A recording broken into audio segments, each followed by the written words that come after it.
What's up, bitches? Let's talk about crime.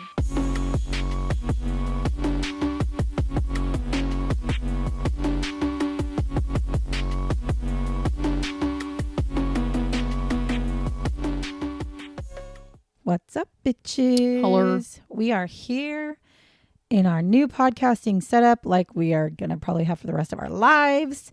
And we're here to tell you stories about true crime. Well, at least this week is about true crime. Do you want to know something that was super disappointing today? So I made my coffee at home like I normally do. I drink it. And then Dad was like, hey, I'm going to go get Starbucks. Do you want some? And I was like, yeah, I guess. They have a new, they have sugar-free caramel now. Yeah. So I was like, okay, I'll get that in a latte. He brings it back. It was an iced sugar-free caramel latte with coconut milk because I don't drink milk. Oh my God. It was the sweetest thing ever. I dumped it out. Yeah, that's my kind of drink. I had to dump it out. I had to. I didn't even drink it. Psycho. I was like disgusted well, it's like by they it. have the new protein stuff too. I don't know. I worry about the protein thing because protein, depending on the protein, hurts my stomach. So I'm like, I don't need the protein coffee. Listen, I just wanted a latte. My best friend showed me a coffee place. There was a coffee place that we used to go to all the time. They now own that place and came down to where we live. And boy, oh boy, have I never been happier. Although I've been pretty good. I only do it on the weekends. And I typically only do it one day on the weekend. To be fair, I really do. Because my at-home coffee this morning was shit. I didn't put enough cream No, in I it. do really like their coffee, actually, a lot. Yeah, I do like Luckman's coffee a lot.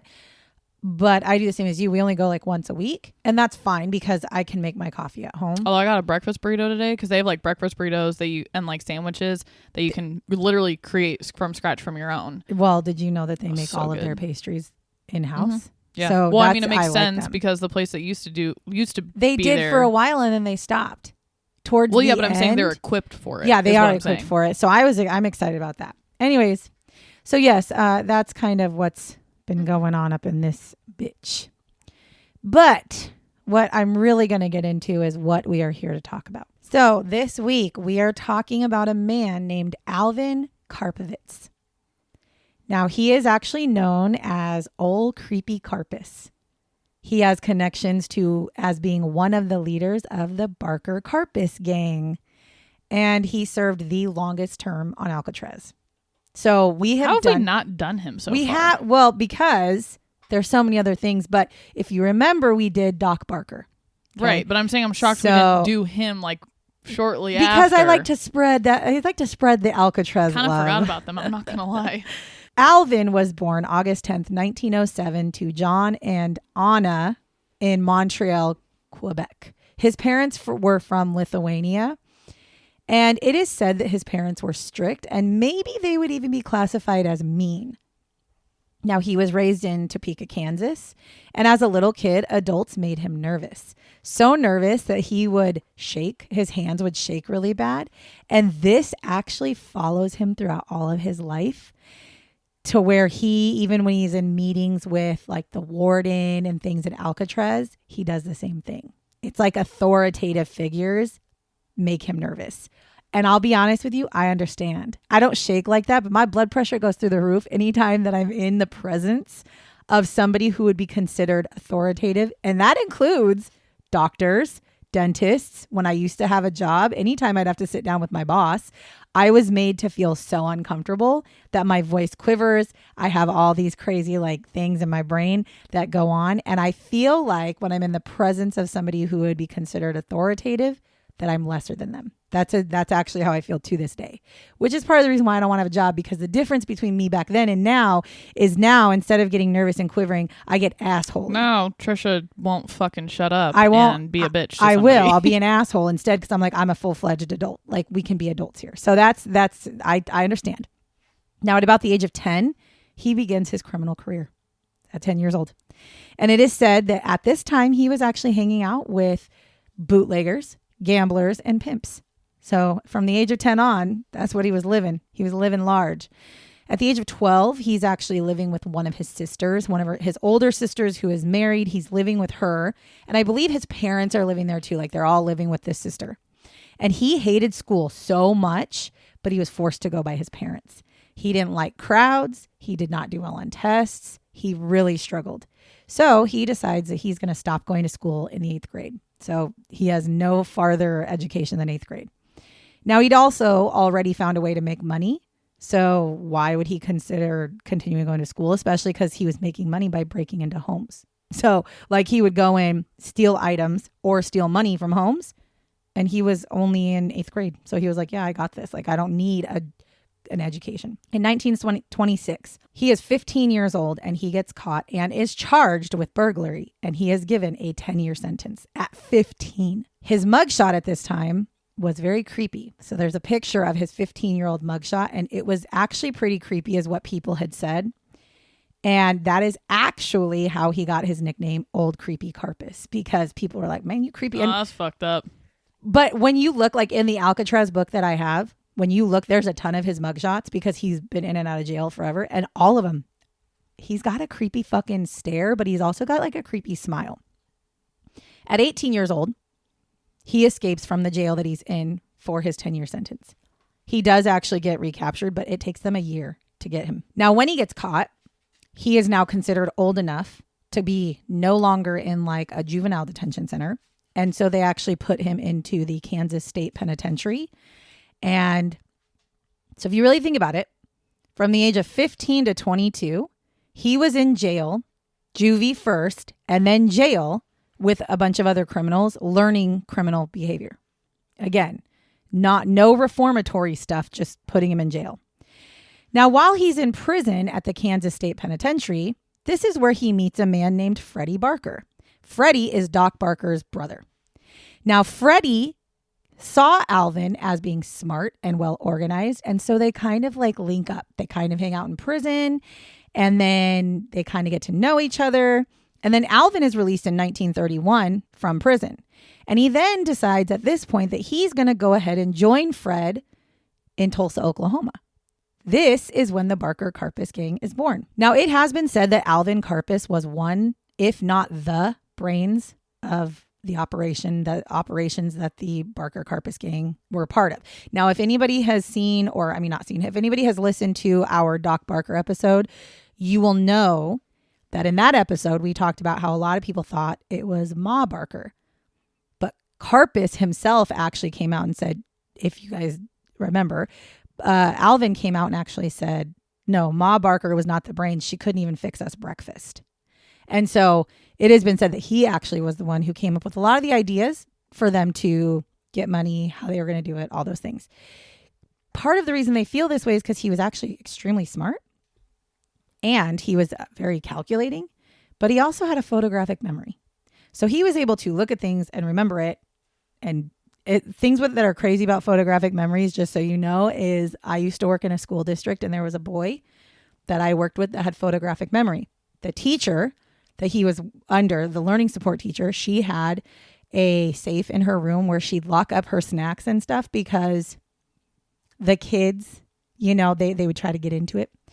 And he watched her one day go and undo her thing, and he was able to get into it himself because he actually photographic memory was able to remember what her code was. So that's what I'm saying. Like, for him having a photographic memory, that's probably good. Now, the gang was involved in the kidnapping of Theodore Ham and Edward Bremer. These happened in 1933 and 34. So in 1933, they kidnap William Theodore Ham. He's a millionaire. They take him from outside of his office, and the gang demands a ransom. And they actually do get this ransom. They are paid $100,000. He is then released. So they decide it's a good idea to do it again. And that's when they kidnap Edward Bremer. Now, Edward Bremer comes from an extremely wealthy family. So this time they demand a ransom from his family to keep him alive and for his safe return. And they do actually receive $200,000. And you got to remember, this was back in the 30s. The 30s. Like, $200,000 today is a lot. That's like millions back then. He is also released unharmed. Now, after the kidnapping of Edward, and I'm kind of going through these quickly because we did already talk about these in depth with the Doc Barker episode. So if you want to hear more in depth about the kidnappings, you will have to go all the way back to episode 6. Just for shits and gigs, we are literally on episode 82. But if you want to hear more in depth, you just need to go listen to that, because that is the episode of Arthur Doc Barker, who is another part of this gang. And in that one, we do go into a much more deeper with those, because, well, you'll find out why. After the kidnapping of Edward, they found gas cans that were on the side of the road, and they were able to identify that Doc Barker was the person who had left those gas cans, which also they were able to identify that had to do with the kidnappings. And so the police then begin to suspect that the Barker Karpis gang is involved in the kidnappings, which is why the more in-depth information is in episode 6 of Doc Barker. Now, Alvin decides that this is probably the best point, since now they know that they are under suspicion for this kidnapping, that they need to find somebody to help them change their appearance. So he actually finds a surgeon who is willing to change their fingerprints, because they've now found the fingerprints on the gas can. So it's like, well, we should start with our fingerprints. And this is a man named Doc Moran. Now, he's an alcoholic with a medical degree, but a kind of shisty medical degree. So Alvin and Doc Barker head to the office of Doc Moran. Now, Doc and Alvin both, I'll call him Barker. Barker and Alvin both had their fingertips manipulated. So both of them had their knuckles wrapped up with rubber bands. So they wrapped rubber bands around the knuckles, and then a topical anesthetic is used in each fingertip. Then each finger is injected with cocaine. And then the doctor carved out the middle of each one of their fingers, basically removing their fingerprints. Can't you just fucking burn them away? Wouldn't that have been an easier solution? Less painful, maybe, because I don't know. That sounds injecting shit in your fingers. Well, you figure a topical anesthetic would help like numb it a little bit, and then the cocaine probably really numbed it. That was probably what they used to really numb it, and then carving it out. They probably did a line of cocaine to help with the pain too. No shit. Now then, the doctor also decided for specifically Alvin, he was also going to make a couple incisions to Alvin's face as well to kind of change his appearance. Now the doctor decides after doing this that he thought it would be a good idea to start bragging around town that he had worked on the gang members and that he had helped them by changing their appearances and changing their fingerprints. Now, Alvin swears that he did not kill Doc Moran, but Freddie Barker did. So they end up going and looking for the Doc Moran, and one of the gang members kill him for basically opening his mouth. Listen, that's when you call snitches. Snitches get stitches. Exactly. Now, in 1934, Alvin takes a job working security at a hotel casino in Cleveland, Ohio. Now, this time, he has moved there with his pregnant teenage girlfriend. And at first, he was happy with his new life. He was away from the Barker Karpis gang. He had a legitimate job, and he was kind of switching his life around. However, and by the way, the reason he was by himself was because after they had done the 2 kidnappings, there was so much money that the Barker Karpis gang decided to split up, and they each took a certain amount of money. They all went their separate ways and kind of decided they were going to lay low for a couple of years, or at least you thought, because they knew that the heat was on. So he kind of likes it because he's got some money. He's got a job. He's legitimate. He's doing his thing. And he's kind of feeling like, okay, this could be my new life. He's got a girlfriend, as I say, daughter. He's got a girlfriend, even though she's a teenager. She's pregnant with his child. Like, they're living their life. However, eventually the gang gets back together as all of the gang members start making their way to Ohio. Not because Alvin wanted them there, but they all started to show up. Part of it was there was a couple people who felt like they got stiffed on money. So they wanted to meet up and find out why the fuck they didn't get as much money. Some, I think, had spent it all, so they were looking for more. All of this starts to make Alvin nervous because he's like, hold on.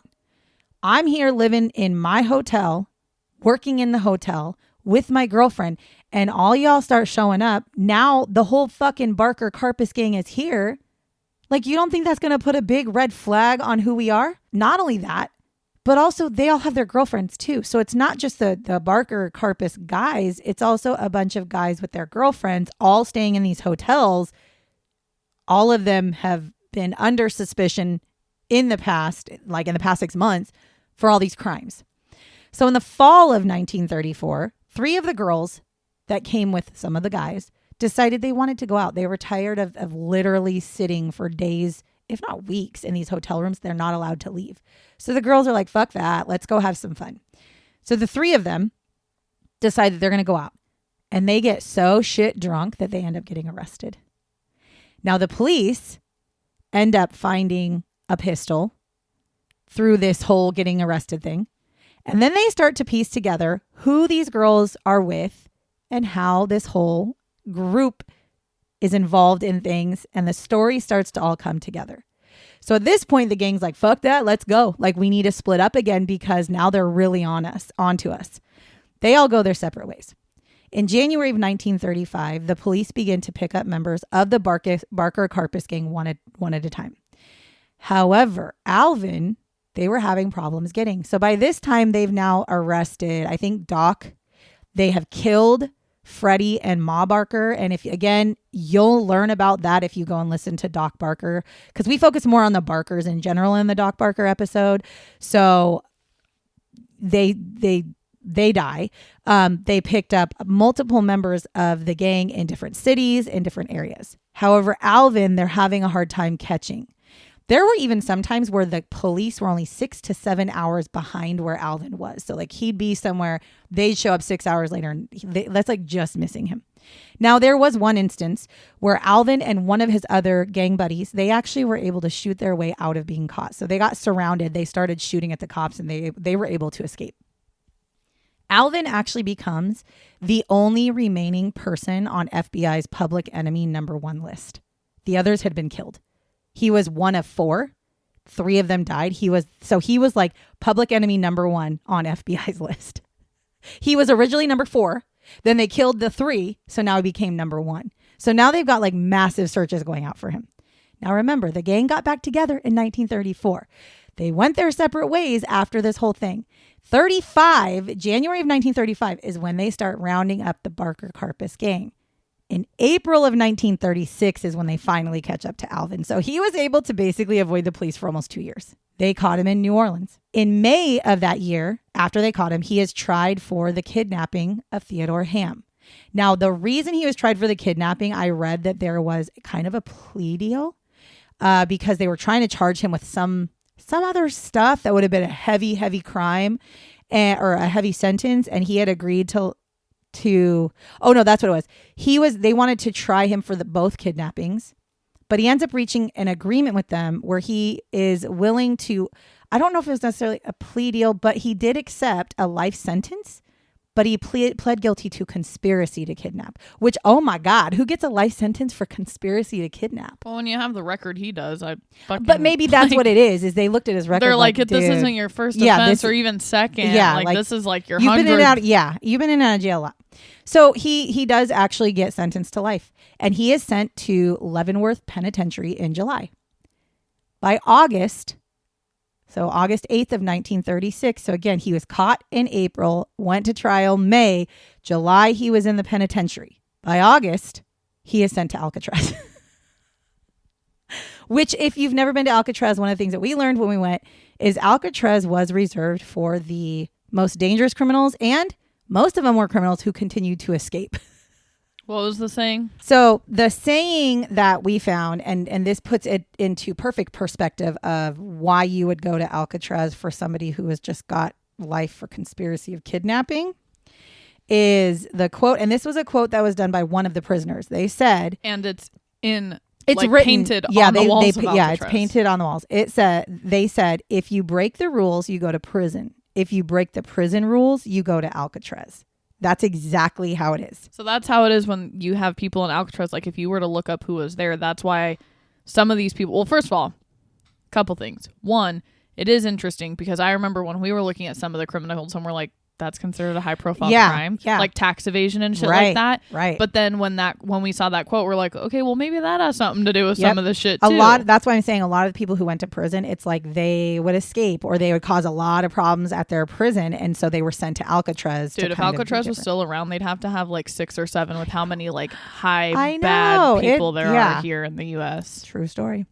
So anyway, yes, he is sent to Alcatraz August 8th, 1936. He was prisoner number 325. Now, when Alvin gets there, he actually knows a lot of the inmates because most of them that he knows were all part of his gang. So they all end up in this Alcatraz together, which I think is fucking weird.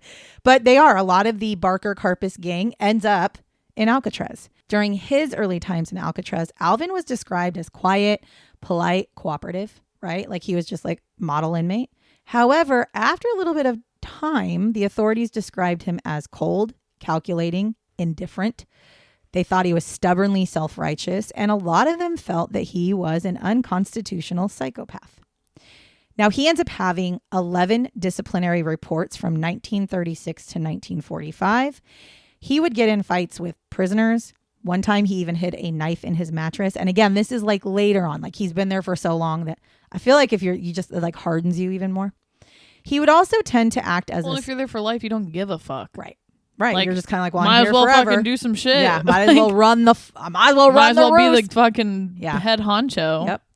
Now, he would also tend to act as a spokesperson for the other inmates and their problems in the prison, which obviously bothered the authorities because they felt that he was acting like he was the big shot in prison. But it kind of sounds like he was, because it kind of sounds like he came in, was nice, then made a name for himself, and then wasn't quiet. And I almost wonder part of it is because he had a life sentence. Some of the people that went to Alcatraz did not have a life sentence. So for him, like you said, he was probably like, fuck it. This is going to be my home forever. I might as well be the one that y'all come to.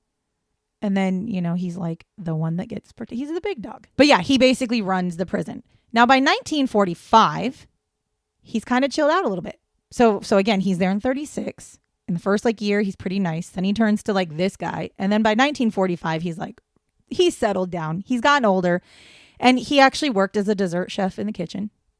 And as his time progresses in Alcatraz, he seems to actually become depressed. He doesn't go into the yard when he's allowed to, and he would get upset over like the smallest changes.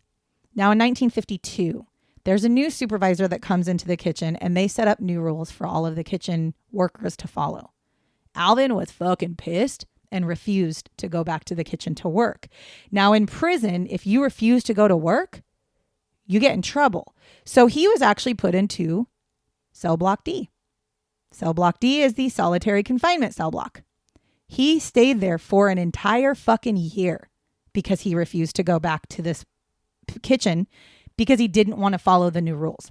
Now, by him refusing kitchen duty, he also had lost out on a recommendation that was being made for him to transfer out of Alcatraz. So he had people that were like, hey, he's become a really good model prisoner. We don't think he needs to be here anymore. And as soon as he stopped going to the kitchen and refused, they were like, yeah, we can't recommend that now because now you're being defiant. In February of 1958, at this point, he has spent almost 22 years in Alcatraz. Actually, he has spent, almost 22 years in Alcatraz. He is then transferred to Leavenworth. So 6 years after they were going to recommend, he actually does get recommended to go. So he's transferred out of Leavenworth. This also meant that he actually might be able to be paroled someday because he's now showing model behavior. He's being better, whatever. However, while he's at Leavenworth, there are some problems. And by October of 1958, he is sent back to Alcatraz. And he is now 50 years old. Okay. Now, in June of 1960, he had now shown exemplary behavior again and was hoping that he would once again be transferred to Leavenworth and taken off the island. At that time, most of the people who were in charge of him transferring out were like, no, like we've already given him the chance to be in Leavenworth twice. And he's been in Alcatraz now twice. So no. Now in April of 1962, Alcatraz was closing. So they had to get all the prisoners off of Alcatraz anyways. And he is transferred to McNeil Island Penitentiary in Washington State, which I did not know. Here's something else that's going to blow your mind. While he was in that state prison in Washington State, he meets a young man named Charles Manson. Before Charles Manson became famous Charles Manson. Now, according to Alvin, he said, and I quote, "This kid approaches me to request music lessons. He wants to learn guitar and become a music star. Little Charlie is so lazy and shiftless, I doubt if he'll put in the time required to learn. The youngster has been in institutions all of his life, first orphanages, then reformatories, and finally federal prison. His mother, a prostitute, was never around to look after him. I decide it's time someone did something for him, and to my surprise, he learns quickly. He has a pleasant voice and a pleasing personality, although he's unusually meek and mild for a convict. He never has a harsh word to say or is never involved in even an argument." Now, for those of you who don't know Charles Manson, one of the big things with Charles Manson when he was during the time when he was setting it up, because again, Charles Manson is somebody I would actually do on this podcast. People label him as a serial killer. I do not, because he never actually killed anybody. He's manipulative. He was a manipulator. But he's not a serial killer, even though in the crime museum we went to in Tennessee, they have his belongings in with all the serial killers. So I would do Manson on this show, on this podcast, not Fatal Blend. But for those of you who don't know, what's really crazy to me is Charles. Oh, and I'm sure we will. Charles Manson, one of the things that he was in the process of doing during the time when he was getting his little group together, he was actually trying to become a famous musician, and he did actually have songs. So I was gonna say, I'm pretty sure one of the things I remember, some of the people that did actually kill, and they were talking about, they're like, yeah, he'd play guitar. He did. He had a music so record. When he said that, I was like, no. So he learned music from Alvin Karpis. Is that not? That's crazy. So, but yes, he was very involved, and I've said this on Fatal Blend, and I'll say it now. Nobody in this world other than, I mean, obviously there's some of our listeners physically and actually know us in real life. But to give you a little sense of who I am, I've watched a couple of different Charles Manson movies and documentaries. And I came to one conclusion. I would absolutely have been part of his group. I absolutely would. Not necessarily the killing part, but he was... Okay, and this is the last time Sierra's doing a podcast. All right. He was so charming. And in one of the movies... No, I'm not kidding. In one of the movies, I remember watching this movie and I was like, I know it's Hollywoodized, but I've heard that about him. He was very charming. He did a lot of drugs. So was Ted fucking Bundy. He probably would have caught me too. Jesus Christ. Okay, he probably would have caught me too. But I mean, with Charles Manson, he created a home. And he went out and found people who were like running away from home and then offering them this like great life. And then they all lived on this compound. And he was just so stinking nice that I'm like, yeah, I would have fallen in that trap in the 70s. I guarantee you I would have fallen in that trap. He was somebody that I would have been like, oh yeah, because he's really nice. And if I'm being honest, if I lived in the 70s, which I did not, but if I lived in the 70s, I probably would have been willing to try the drugs that everybody was doing. And he was so cool and calculated and calm and peace, love, energy to everybody. But see, the part he would have lost me on was he wanted a race war. And I don't know if I would have been able to pretend like that. Yeah, I don't know if I could have done that part. But as far as like his initial getting you into his little, it's like, you know, when you're a child and they give you the van with the candy and they're like, come see the puppies. Because I would have been, so you would have been that would have been got candy. Sierra. Fuck no. Puppies? Yeah, I would have. No. Yes, ma'am. I was taught from a young age you don't go to the creepy van no matter what the fuck they give you. I don't know. Sierra working in the vet. I tried to steal gum from Winco. What the fuck you mean I'm going to go to the puppies? Because if a man walks up to you and goes, hey, I have some puppies in my car. Do you want to come see them? You'd be like, you see. As a little kid? Yeah. Okay, because as an adult, I'd look at him and be like, no. So are your pets protected? I'm saying as a little kid, you would have literally been like, I would love to see your puppies. And then you would have been taken forever. We all know that. And so it's kind of the same thing for me. But I would have had the puppies. There's no puppies.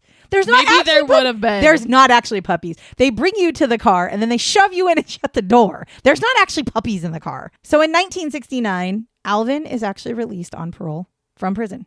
And he is deported to Canada because that's where he's born. Like, that's where he's from. And he ends up writing a memoir in 1971. I am going to buy this book. I've already looked it up on the Zon, and I'm gonna buy it. I just haven't bought it, but I'm buying it for my own knowledge, not for this, which I should have probably read it first. But I didn't want to wait. So there was also another memoir that was published in 1980. So he has two of them. But the book is sold in the United States as the Alvin Karpis story. But in Canada, it's actually named Public Enemy Number 1. I don't know why there's a difference in title, but they're his memoirs, which means they are his version of the events that happened. And I just think that would be really interesting to read. Now, in 1973, Alvin moves to Spain. And on August 26, 1979, Alvin Karpis dies. Now, originally his death was ruled as a suicide because they had found a mixture of sleeping pills and alcohol in his system. So they were thinking that he had killed himself. However, later it is actually changed to death by natural causes, which I have no idea how natural causes links with pills and alcohol, but whatever. The man who co-wrote the book with Alvin, the second book with Alvin, actually said, there's no way he commits suicide. Like he's not the type. He said that Alvin was actually extremely excited for his next book to come out. And he said Alvin was a survivor. He had gone through a bunch of shit his life, he survived fucking Alcatraz for 20 something years. He's not going to, if he was going to kill himself, it would have been a long time ago. It wouldn't be when he's relaxing in Spain. He actually believes that what may have happened was that he accidentally mixed alcohol and pills that created him dying. And he even said that he actually never took pills until a couple of years prior to this, when he had met his girlfriend who had introduced him to pills. So he thinks it was just one of those, it's like an accidental death. So that's the story of Alvin Karpis. And I'll be honest with you, I even think when he went back to, when he got deported and went back to Canada, I think he actually reunited with his son or his child. So I think he even had a relationship with his child after a while. But he is the longest standing, or the person who spent the most amount of years in Alcatraz. So nobody else spent more time in Alcatraz than Alvin Karpis. And part of it is because Doc Barker, he was killed trying to escape. So he didn't live there. Other ones were released, or they were sent to another prison and then released. So yeah, that's Alvin Karpis. Creepy old Karpis. He really is creepy. You should see his picture. Well, if you're listening to this on anything other than Apple Podcast, that picture, that is Alvin Karpis. So there you go. That's the story. Just another one of the Barker Karpis gang members. And to be honest, I don't know. I really don't think I'll do any of the other members because they're just not as exciting. They're like Freddie Barker. Again, he was killed with his mother trying to in a house. They were in a house with a shootout, which we watched the movie. And then they had another brother. Now this brother, he actually was the only one who lived longer than everybody else, but he was shot in the face by his wife when he came home. Remember, he came home, opened the door, and his wife blew his head off. So, they don't have as much information though, background wise on them. So I think this is the last you're going to hear. But we'll do Charles Manson. We will absolutely do Charles Manson. I feel like that's going to be some of these high, bigger. It's not that we don't want to do some of these high profile people or these super popular people that you hear about. It's honest to God. Part of it is with how much we talk, it could be 4 fucking episodes. Genuinely. I know. And with Manson, what's fun, I'm excited. I'm actually excited to do Manson because I know not a lot of his background. I know of the crimes, and I know of his group that he created, and I know what was kind of going on during the time when he was trying to start the race wars and when he manipulated the killings. But I don't know a lot about who he was. Well, I just found out that he went to jail and learned how to play guitar from Alvin Karpis. I would have never known that. So I'm excited to hear his background. And even Alvin says he grew up in an orphanage. He had, I'm excited to research that. But I do think there's a pretty good chance that it's going to be at least 2 episodes, maybe 3. And I feel like this is why on Fatal Blend, I have yet to do Ted Bundy, because Ted Bundy alone would probably be 3 or 4 episodes. So I like to not have it. But when I said, it's not we'll never do that. No, and the thing is, when we do the 2 there's more than just those high famous profile killers, right? And when manipulators. When we do the 2-part episodes, we don't release them 1 week. We release them back to back. So for us, it's just recording for an extra long time, an hour to an hour and a half or 2 hours. And then I split it into episodes, but they all get released at the same time. Because my biggest pet peeve with any podcast is when they're hey, part 1, and then you have to wait a week to listen to part 2. That drives me crazy. So I'll release them all together. But yeah, we will definitely be doing Manson because like I said, I genuinely... He's somebody who is intriguing. Obviously, he had some issues, but I haven't dug into his background. So I'm excited about that. But that's not who we were talking about. We were talking about Alvin Karpis. So if you like the things that you hear, if you like Sierra and I talking about people from Alcatraz and other true crime types of stories, make sure you're following us. And if you know anybody who you think would like to listen to us, share us with them, because I'm sure that they would love to hear us speak on all the things true crime and sometimes spooky. That's pretty much all I have to say, other than, once again, thank you so much for listening to us tell you the story about Alvin Karpis, Ol Creepy Karpis, who spent the most time in Alcatraz. Until next week, catch you on the flip side, bitches. Bye, bitches.